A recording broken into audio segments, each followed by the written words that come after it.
मोक्षमार्गस्य नेतारं भेत्तारं कर्म भूभृतां ज्ञातारं विश्वतत्त्वानां वन्दे तद्गुणलब्धये। काय प्रविचारा ऐशानाथ। 7।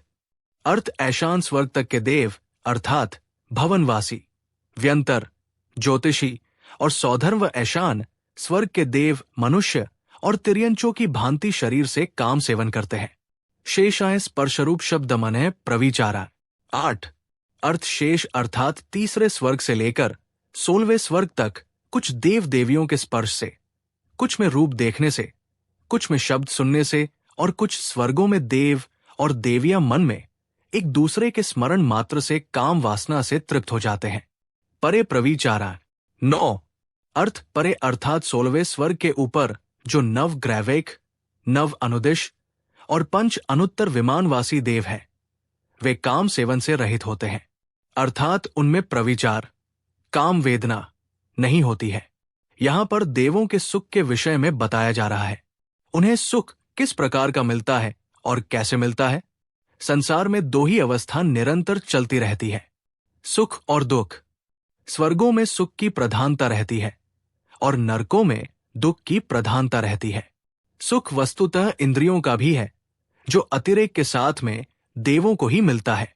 जब वो सुख उन देवों को मिलता है तो सभी इंद्रियों से उत्पन्न हुआ उनका सुख ऐसा होता है कि उसमें किसी भी प्रकार के दुख की कल्पना भी नहीं की जा सकती है।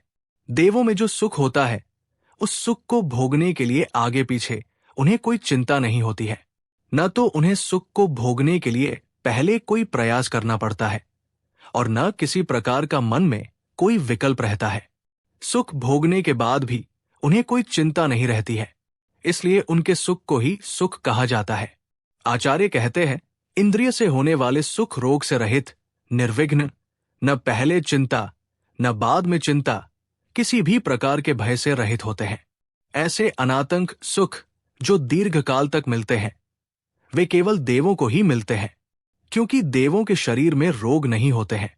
देव कितना भी विषय सेवन कर ले, उन्हें थकान नहीं होती है, उन्हें खेद खिन्नता नहीं होती है।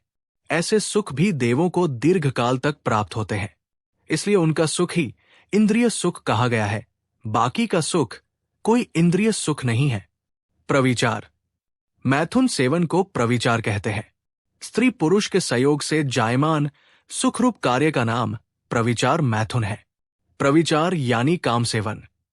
ऐशान स्वर्ग तक के समस्त देवों में वेद नोक्षाय की तीव्र उदीर्णा होने पर काय प्रविचार से युक्त होते हैं।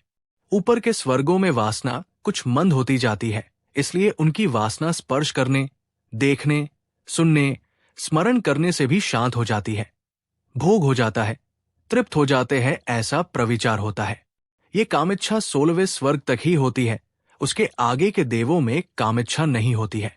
16 स्वर्गों से ऊपर वाले देव, जिसको कल्पातित देव कहते हैं, उनको कोई भी प्रविचार नहीं होता है, कोई वासना नहीं होती है, कोई काम सेवन की इच्छा नहीं होती है, कोई देव देवी का भोग नहीं होता है। ये कल्पातीत देव वेद कषायातीत होते हैं। काय प्रविचार। शरीर द्वारा भोग। हरिवंश पुराण 3/162। शरीर से विषय सुख भोगना काय प्रविचार है, यानी मोह के तीव्र उदय हाने से मनुष्यों के समान संक्लेश पूर्वक शरीर के द्वारा जो भोग किया जाता है, वो काय प्रविचार है। परंतु सप्त धातुओं से रहित होने के कारण निश्चय से उन देवों के वीर्य का क्षरण नहीं होता है। वेद नोक्षाय की उदीर्णा शांत होने पर उन्हें संकल्प सुख होता है। भवनवासी देवों से प्रारंभ करके वैमानिक देवों के ऐशान स्वर्ग तक के देवों में जो सुख की प्राप्ति का साधन है, वो काय से प्रविचार करना है। जितने भी भवनवासी, व्यंतर, ज्योतिषी, सौधर्म और ऐशान स्वर्ग तक के देव देवी है, ये सभी काय शरीर से प्रविचार करते हैं।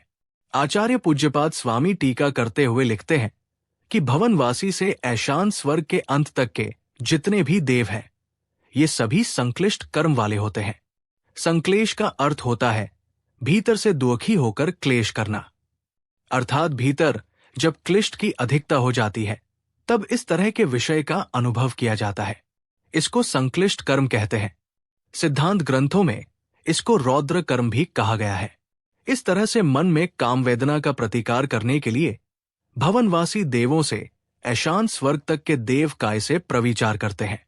सानत कुमार महेंद्र स्वर्ग में देवों की कामेच्छा जानकर शीघ्र देवागनाएं उनके सम्मुख उपस्थित हो जाती है और वे आपस में अंग स्पर्श कर सुखानुभव करते हैं।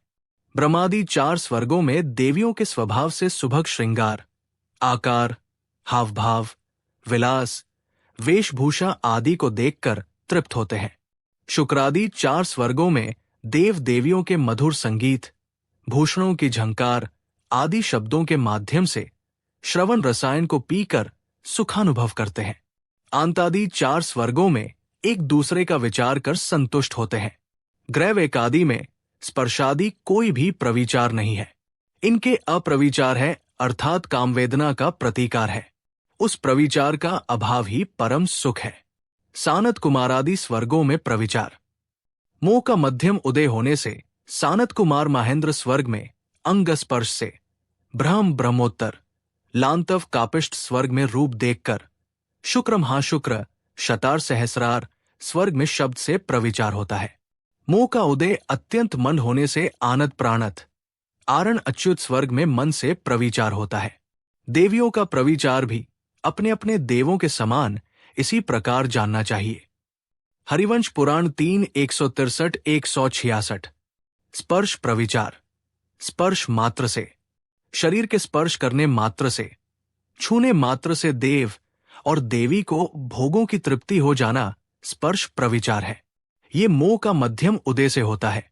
स्पर्श प्रविचार तीसरे सनत कुमार और चौथे महेंद्र स्वर्ग के देव देवियों में होता है। रूप प्रविचार। रूप अवलोकन करने पर सुंदर श्रृंगार, आकार, विलास, चतुर, मनोज्ञ वेश, रूप लावण्य को देखने मात्र से भोगों की तृप्ति हो जाना रूप प्रविचार है। ये मोह का मध्यम उदय से होता है। रूप प्रविचार 5वें ब्रह्मा स्वर्ग, 6ठे ब्रह्मोत्तर स्वर्ग, 7वें लांतिव स्वर्ग और 8वें कापिष्ट स्वर्गों में होता है। नोट: ब्रह्म स्वर्ग के लौकांतिक देवों के भी काम प्रविचार नहीं होता है। उनके निकट भी देवियों का प्रवेश निषेध है। शब्द प्रविचार। शब्दों मात्र को सुनने से, मधुर संगीत, कोमल हास्य, कोमल वचन, आभूषणों की ध्वनि सुनने मात्र से भोगों की तृप्ति हो जाना शब्द प्रविचार है। ये मोह का मध्यम उदय से होता है। शब्द प्रविचार 9वें शुक्र स्वर्ग, 10वें महाशुक्र स्वर्ग, 11वें शातार स्वर्ग और 12वें सहस्रार स्वर्गों में होता है। मन प्रविचार। मन में मात्र चिंतन करने से, एक दूसरे का मनय में संकल्प मात्र से, स्मरण मात्र से भोगों की तृप्ति हो जाना मन प्रविचार है। ये मोह का उदय अत्यंत मंद होने से। मन प्रविचार 13व्यानत स्वर्ग, 14वें प्राणत स्वर्ग, 15वें आरण स्वर्ग और 16वें अच्युत स्वर्ग में होता है। कहने का तात्पर्य यह है कि सभी इंद्रियों के माध्यम से प्रविचार होता है। इन इंद्रियों के माध्यम से प्रविचार करने वाले देवों में जो ऊपर ऊपर के देव हैं, उनमें संतुष्टि का परिणाम अधिक रहता है। उनकी संतुष्टि का कारण यह है कि उनके परिणाम होते हैं वे विशुद्ध होते चले जाते हैं। अर्थात ऊपर ऊपर के जितने भी देव होते हैं उनमें प्रविचार की भावना भी अपेक्षाकृत कम होती है। प्रविचार रहित देव।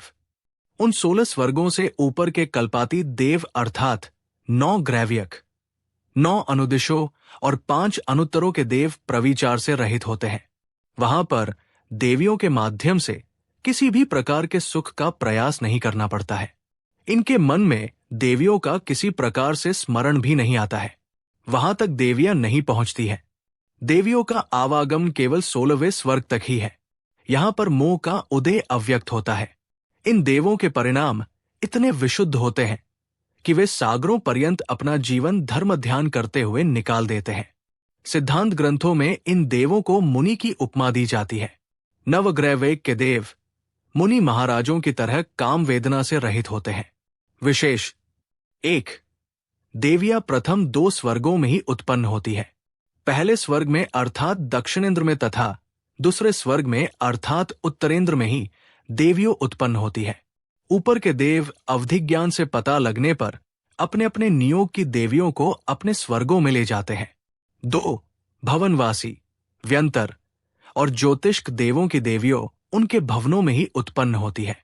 तत्वार्थ सूत्र अध्याय 4 सूत्र 7 अगस्त 2009 से देवों में प्रविचार की व्याख्या पूरी हुई। जिन वाणी माता की जय।